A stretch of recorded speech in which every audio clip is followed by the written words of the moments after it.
Rose here. I wanted to share something with you. A couple of weeks ago, a blood transfusion saved my daughter's life, and I found myself at a crossroad. My daughter had a medical condition that caused her to bleed internally. She had to have an emergency surgical procedure, and she had lost 750 milliliters of blood. That's over 24 ounces of blood that she had lost and needed to be removed from her stomach. Thankfully, my daughter, although she believes in God, is no longer one of Jehovah's Witnesses and is willing to receive a blood transfusion. As I stated, I found myself at a crossroad. I was one of Jehovah's Witnesses for over 50 years, and I've been conditioned by indoctrination to feel that receiving a blood transfusion is repulsive. When my daughter's husband told me that she had received a blood transfusion, even through all my research about the organization's changing stance on blood transfusions, I was still taken back and felt sick at my stomach.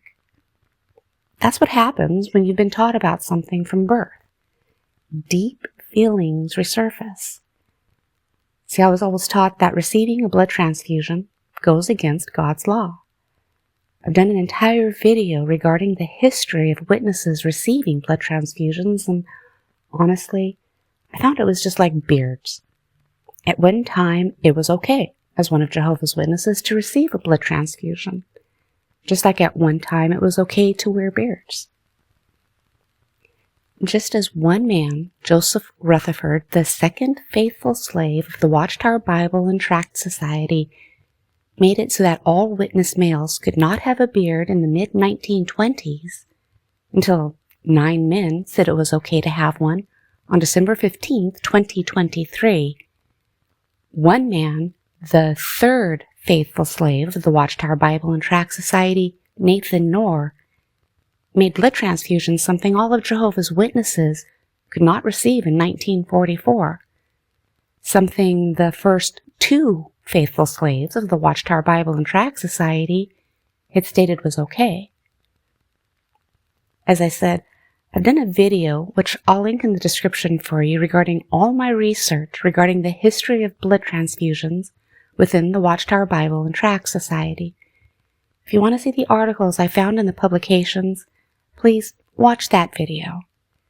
This video is personal, so if you want to see the facts and the articles and the publications I found about blood transfusions, you're going to have to watch the other video. This video is about how I could have lost my daughter, but didn't, and I'm so very thankful I still have her today. How I myself came to terms regarding blood transfusions. My daughter didn't listen to what Nathan Knorr misinterpreted from the Mosaic Law. That misinterpretation has literally cost tens of thousands of lives, including many children. But I thank God that that did not include my child's life. I'm so glad she received a blood transfusion. Let me tell you why. I know God gave Noah the command not to eat blood after the flood at Genesis 9:3, and that it was also part of the Mosaic Law. I also know what Paul stated at Acts 15:20, Acts 15:29, and Acts 21:25. If you've watched any of my other videos, you know I only go off facts. So here are my facts. Noah was told that he could eat meat, but the animals were to be drained of their blood. The Mosaic Law stated that the Israelites had to drain the blood as well. Why did God make those laws? Do you think it possible that it was for their safety?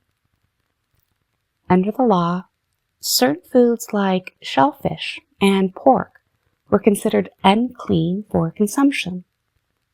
Why? Because those foods carried diseases that could kill a person if not cooked correctly. At the time, The same went for blood because of blood-borne diseases. Noah and all those under the Mosaic Law didn't have the knowledge and technology that we have today. We understand what happens if you eat undercooked pork or shellfish.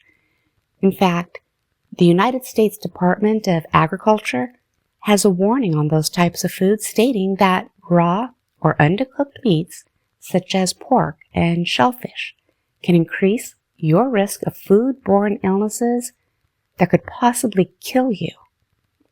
We know that today, whereas in Bible times, they didn't have that information. So it really was a protection for them, wasn't it? But what about what Paul said about blood in Acts?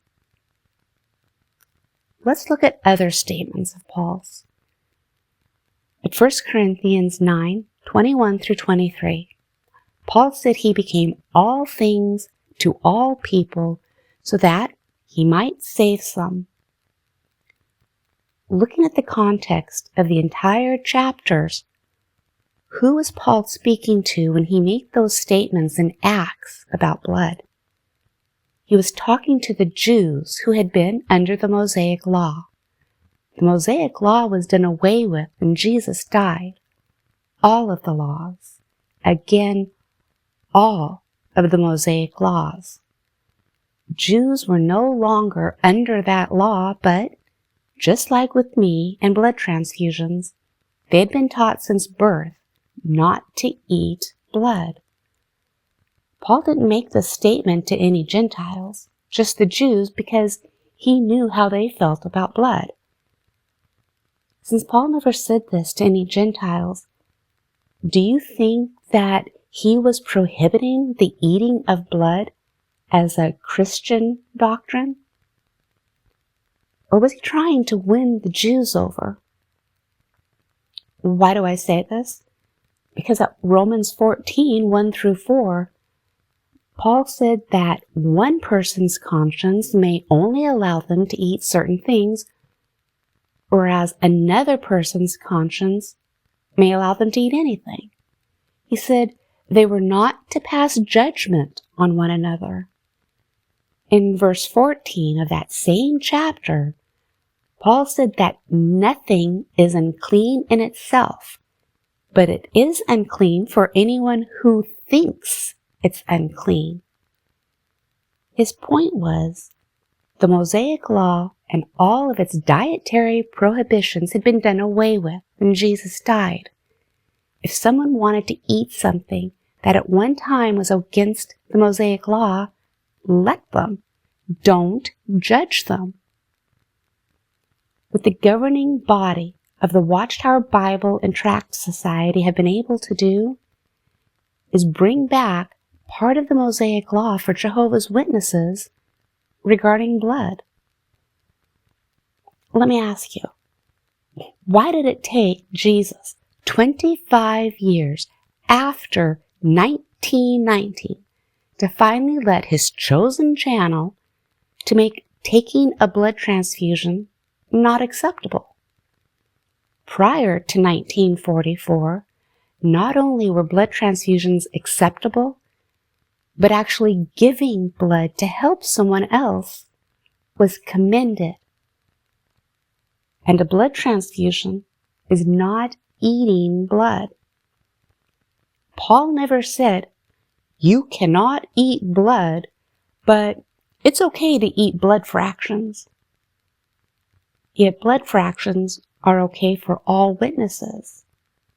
They weren't until the 1990s. Remember, no matter what the governing bodies say, a blood fraction is exactly what it says it is. It's a fraction of whole blood. It's part of the blood. Every time a witness accepts blood fractions, they are accepting part of the blood thanks to modern technology. I've said this before. Does Jehovah feel that the symbol of life, blood, is more important than the life he gave us? My point in this whole matter is that witnesses die regularly for a rule that is not biblical and has been changed by the organization. Like I said, you couldn't accept blood fractions before the 1990s. If my daughter was still a witness, she very possibly could not be alive right now.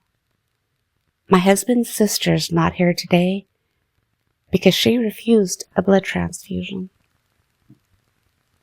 How awful would it be to wake up someday knowing that you sacrificed a loved one or even your own child for a rule that mere men made up and isn't biblical?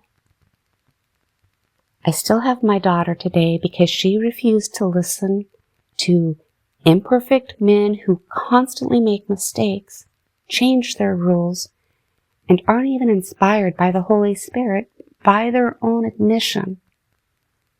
Again, what's more important to Jehovah? The symbol of life, blood, or the life God gave us? That's what I wanted to share with you. How I have come to terms with blood transfusions. Please, don't let mere imperfect men who are constantly changing their mind on their rules and biblical understanding to make that life-altering decision for you. That's a decision you should make based on your own Bible-trained conscience. I'm very thankful that that's what my daughter did. Well, look for my video about beards coming soon. Just another rule those imperfect men changed once again. Please take care, stay strong, and thank you very much for watching.